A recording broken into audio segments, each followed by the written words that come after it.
Alam mo ba kung ano ang hindi pinag-uusapan ng karamihan? May mga introvert na hindi piniling mapag-isa. Sinanay sila para dito. At hindi ito tungkol lang sa stereotype na kailangan lang ng introvert mag-recharge. Mas malalim pa ito. Ito yung uri ng pag-iisa na parang kaligtasan. Yung pag-iisa na parang armor. Yung tipong nasa gitna ang introvert ng maraming tao, pero ang nasa isip niya ay okay na ako dito mag-isa. At ito ang katotohanang maaaring uncomfortable para sa iba. Hindi ito pagiging antisocial. Ito ay survival. Habang tinatawag ng lipunan ang introvert na loner, masyadong tahimik, masyadong mailap, walang nagtatanong kung bakit siya naging ganito. Walang nag-uugnay kung saan nagsimula ang lahat. Sa tahanang dapat sana'y ligtas, pero hindi naging ganon. Kaya ngayon, pag-uusapan natin ito. May 5 signs kung saan ang toxicity sa pamilya ng introvert ay hindi lang nakasakit, ngunit nag-rewire din ito sa kanya. At kung ikaw ay introvert na matagal nang nagtatanong ng bakit ba ako ganito, baka ito na ang magpapalinaw ng lahat.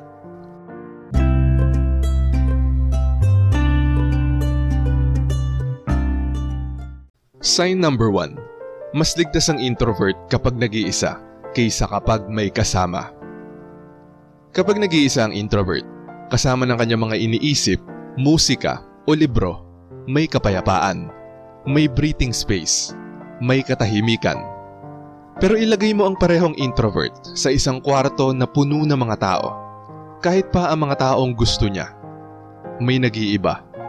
Nagiging alerto siya, nag-aabang, napapagod agad. Hindi dahil ayaw ng introvert sa mga tao, ngunit dahil natutunan ng nervous system niya noon pa man na ang mga tao ay maaaring maging panganib. Habang lumalaki, maaaring hindi naging predictable sa kanilang tahanan. Maingay, puno ng mga tensyon, may mga emosyon na bigla na lang sumasabog. Kaya nagadap ang isip ng introvert.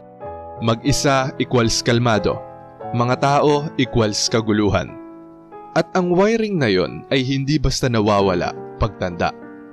Kaya kapag pinipili ng introvert ang pag-iisa, hindi yun kapansanan. Karunungan yon.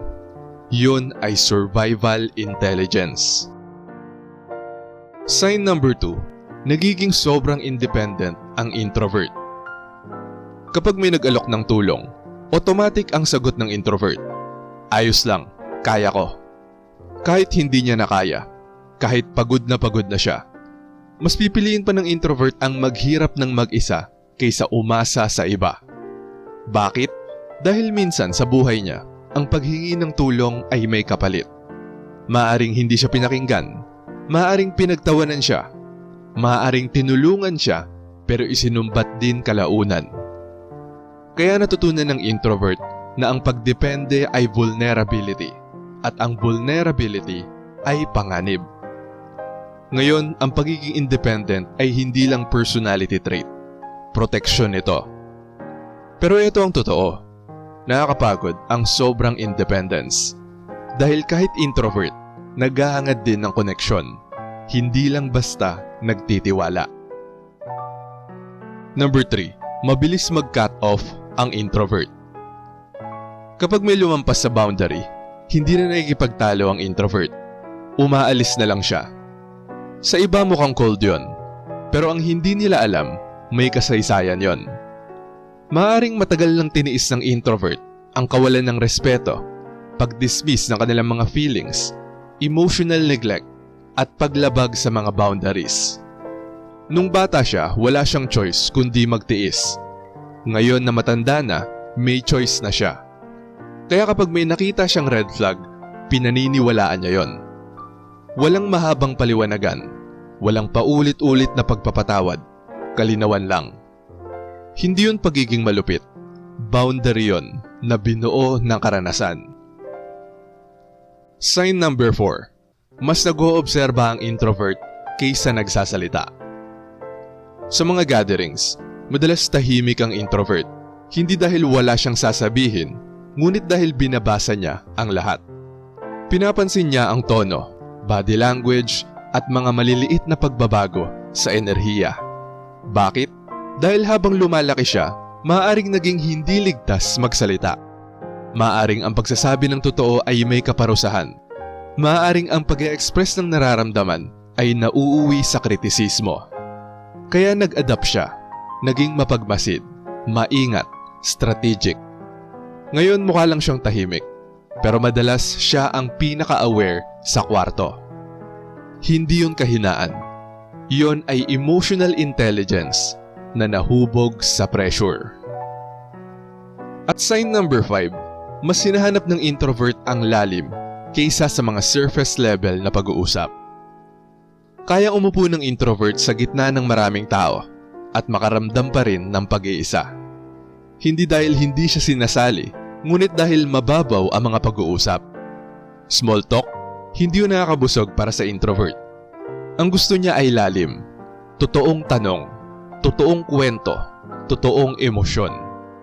Dahil habang lumalaki siya, maaaring hindi siya tunay na nakita, hindi siya tunay na narinig, hindi siya tunay na naintindihan. Kaya ngayon hindi siya papayag sa mababaw na koneksyon. Mas pipiliin pa niyang mag-isa kaysa maging invisible sa gitna ng marami. Hindi yun kayabangan, yun ay self-respect. Maaaring hindi tinuruan ng maagang karanasan ang introvert kung paano magtiwala. Tinuruan siya kung paano magtiis.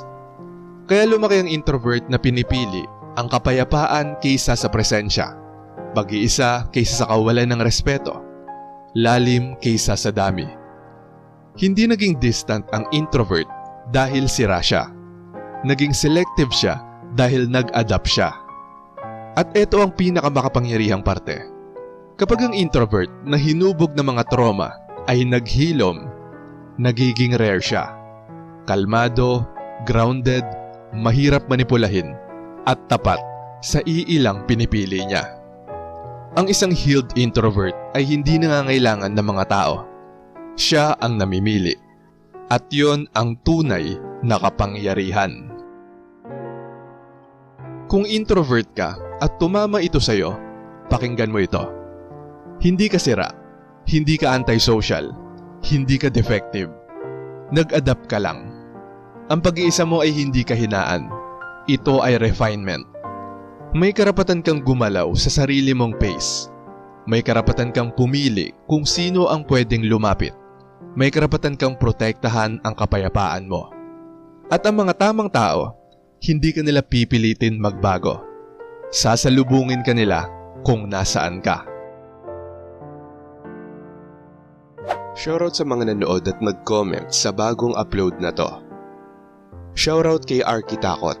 Sabi niya, magandang paliwanag po ito. Bilang isang introvert, napansin ko rin na natural lang talaga na magkaroon ng high standard sa buhay. Hindi ito dahil nagmamataas o mapili sa tao, kundi dahil mas pinipili lang namin ang quality kaysa sa quantity. Sa kaibigan, sa relasyon, at kahit sa mga desisyon sa buhay. Dahil sanay kami mag-isa at mag-isip ng malalim, mas nagiging maingat kami kung sino ang papapasukin sa aming mundo. Kaya minsan kaunti lang ang kaibigan, pero totoo at may lalim ang samahan.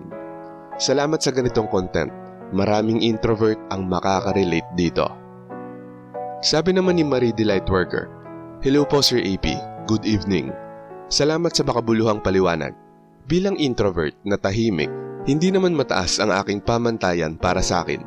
Pero madalas ako'y nagtatakda ng hangganan, nagpapahalaga ng kalidad kaysa dami ng kaibigan na hindi naman maaasahan at walang kabuluhan. Mahalaga sa akin ang mag-isa at mag-recharge at mag-isip. Maraming salamat po muli Sir AP. More power to your channel and God bless always. At ayon naman kay Gunpla Addict, maraming tao ang akala nila kapag mataas ang standards ng isang introvert ay maarte o choosy lang. Pero sa totoo lang, mas pinipili lang namin ang quality kaysa sa quantity. Sa kaibigan, sa oras at sa energy na ibinibigay namin. Hindi ito tungkol sa pagiging mayabang. Ito ay pagprotekta sa peace of mind.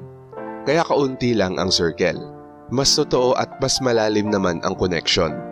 Salamat sa pag-explain nito ng malinaw. At shoutout din kila Renante Damgo, Annalyn Granada, Glenn Adversario, Mary Ann Panya, Ramlat, Mario Alipit, Emma Villanueva, Jola Short Video, Lone Survivor Diaz, at kay Cathy. Maraming salamat po sa panonood.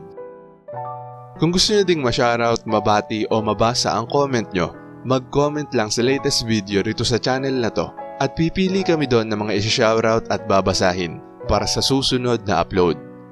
Kung nagustuhan mo ang video na to, huwag kalimutang mag-like, i-share to sa iba at mag-subscribe na kung hindi ka pa nakaka-subscribe.